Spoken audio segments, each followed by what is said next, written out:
Hello friends, welcome to my channel. இன்றைக்கி நம்ம சேனலில் வந்து மல்லி சீரியல் பற்றி தான் பார்க்க போகிறோம். மல்லி சீரியலில் வந்து பார்த்திங்கன்னா ரொம்பவே சுவாரஸ்யமான தகவல் தாங்க. ஏன்னா வந்துட்டு மல்லி வந்துட்டு விஜய் கல்யாணம் பண்ணிக்கணும்னு சொல்லிட்டு அந்த குடும்பமே வந்துட்டு காத்துட்டு இருந்தது. ஆனால் அதுக்கு முட்டுக்கத்தை போடுற மாதிரி வந்து ஒரு விஷயம் நடந்திருக்கு. அதாவது விஜய்க்கு வந்துட்டு பார்த்திங்கன்னா மினிஸ்டர் கிட்ட இருந்து அப்பாயின்மெண்ட் கிடச்சிருக்கு, லைசன்ஸ் வந்து கன்ஃபார்ம் ஆகிறதுக்கு. அதுவும் வந்து பார்த்திங்க அப்படின்னா அவங்க கல்யாண நாள் அன்னைக்கே வந்துட்டு லைசன்ஸ் வந்து கொடுக்கணும் அப்படிங்கிறதுக்காக மீட்டிங் அரேஞ்ச் பண்ணியிருக்காங்க. அது விஷயமா வந்துட்டு அவங்க ஆஃபீஸ் ஸ்டாஃப் வந்து விஜய் கிட்ட பேசுகிறாரு.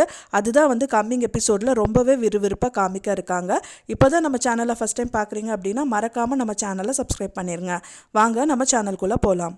மல்லியும் விஜய் எவ்வளோதான் முட்டுக்கட்டை போட்டு அந்த கல்யாணத்தை வந்து ஸ்டாப் பண்ணணும் அப்படின்னு நினச்சாலும் கூட அவருக்கு வந்து ரொம்ப நாள், அதாவது 2 வருஷமாக வந்துட்டு அவர் பார்த்துட்டு இருந்த அவர் மினிஸ்டர்கிட்ட அப்பாயின்மெண்ட் வாங்கணும், லைசன்ஸ் கிடைக்கணும் அப்படின்னு சொல்லிட்டு அவர் ட்ரை பண்ணது வந்துட்டு அந்த நாளில் வந்து நடந்திருக்குன்னு சொல்லலாம்.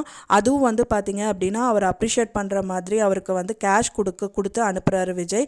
அது மட்டும் இல்லாமல் சரி எந்த டேட்டுன்னு சொல்லுங்கள் அப்படின்னு சொல்லி கேட்கும்போது தான் அவர் சொல்கிறாரு 7ஆம் தேதி சார். அப்படிங்கும்போது 7ஆம் தேதி எங்கள் வீட்டில் ஒரு விசேஷம் நடக்குது அப்படின்னு சொல்கிறாங்க.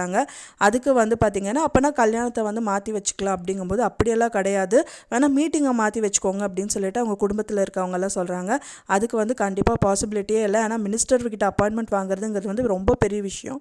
அவரே வந்து அப்பாயின்மெண்ட் கொடுத்துருக்காரு.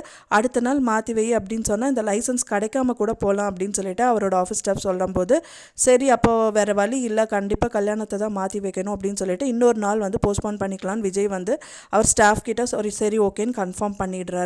அப்போ வந்து வெண்பா சொல்கிறாங்க இல்லைப்பா அப்படி ஏன்பா கல்யாணம் நடக்காதா அப்படிங்கும்போது அது இன்னொரு நாள் பார்த்துக்கலாம் அப்படிங்கிற மாதிரி சொல்லிவிட்டு அங்கேருந்து போயிடுறாரு. அதுக்கேற்றவுடனே பார்த்திங்க அப்படின்னா மல்லிக்கு ரொம்பவே சந்தோஷமாயிருது. ஆனால் அவங்க குடும்பத்தில் இருக்காங்க, அதாவது அன்னபூர்ணி அம்மாவும் அப்புறம் வித்யா அம்மாவும் தான் ரொம்பவே வந்து கஷ்டத்தில் இருக்காங்க.